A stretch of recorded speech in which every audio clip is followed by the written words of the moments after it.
yeux prophétiques. Et dit non, c'est pas la courbature. C'est les poids des démons qui sont derrière son dos. Elle a porté une charge qui pèse tellement. Voilà pourquoi elle doit être comme ça. Oh bien mes frères, sœurs, je vais te dire ce matin, ils ont commis une grave erreur. Ils ne laissaient pas dire à ce lieu. Ils n'ont pas dit qu'on ta place n'est pas venue. Ils ont laissé venir à ce lieu. Une grave erreur. Parce que je suis pour te libérer. Alléluia. Amen. Quand Jésus la voit, Elle dit ceci. Cette femme, c'est aussi la postérité d'Abraham, dont Satan tenait lié. En d'autres mots, elle était esclave du diable. Le diable a imposé des choses qu'elle-même ne voulait pas. Bien aimé, nous avons des maladies suspectes, des maladies bizarres. Nous avons des maladies saisonnières. Des personnes qui ne tombent que malades à une période bien précise, toute la famille. La famille où nous voyons de mort, qui n'arrive à une date bien précise. Nous, dans notre famille, le mois de février, on ne blague pas. Notre papa est mort au mois de février. Maman est mort au mois de février. Mon frère est mort au mois de février.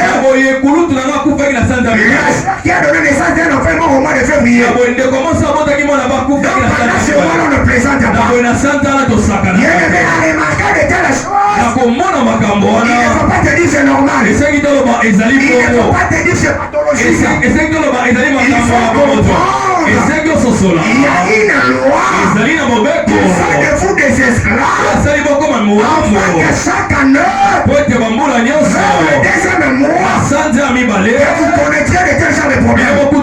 Je lève ma main vers le ciel. Fini ce matin au nom de Jésus. Je ne sais pas qui je parle. Je ne sais pas qui je parle. Je suis en train de dire. Je lève ma main vers le ciel. Tout le monde qui était mon esclave.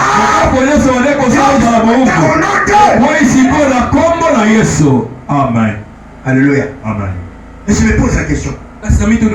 Pourquoi cette femme qui était la postérité d'Abraham, elle était liée pendant 18 ans? Je vous ai répondu d'abord, le problème, la première des choses, c'est le maître qui domine, qui s'appelle Satan.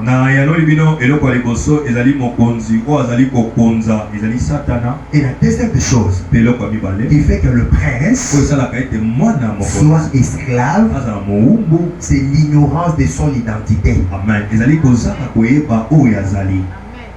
Alléluia. Amen. Alléluia. Amen. Alléluia. Amen. Alléluia. Amen. Est-ce que tu peux dire gloire au Seigneur? Gloire au Seigneur. Bien aimé, je veux finir ici.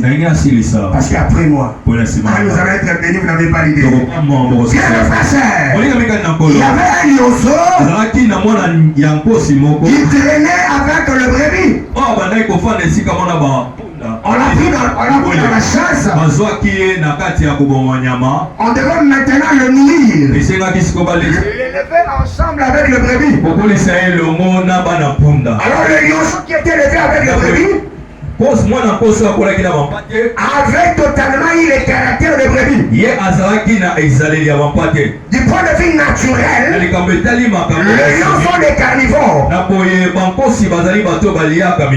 les brebis sont des herbivores. Mais vu qu'elle était élevée au milieu de brebis,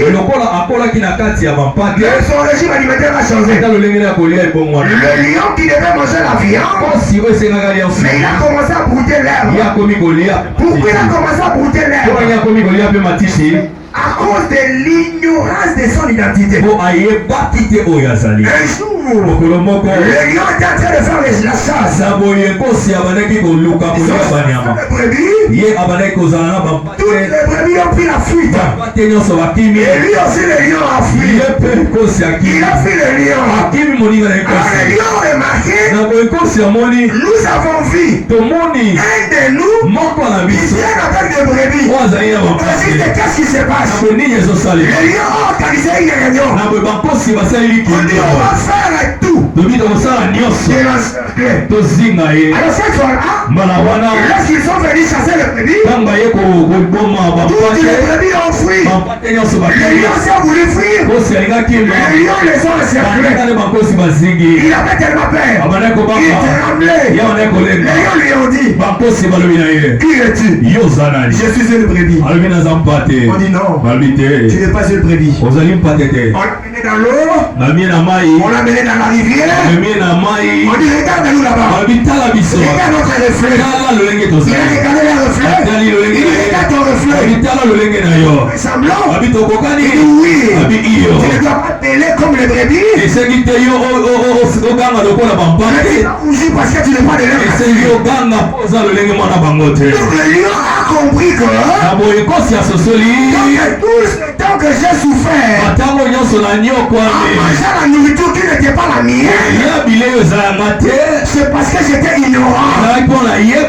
Bien aimé frère, sœur, Jean 5 19, la Bible dit, mais le monde entier est puissant d'Ibadan. Ignorant de ton identité, le diable se jouera de toi. Le diable se jouera de toi. Le temps est arrivé et je devais dire au diable, arrête avec tes bêtises dans ma vie. Je vais te rappeler mon identité. Je suis né de nouveau. Je dis à la croix.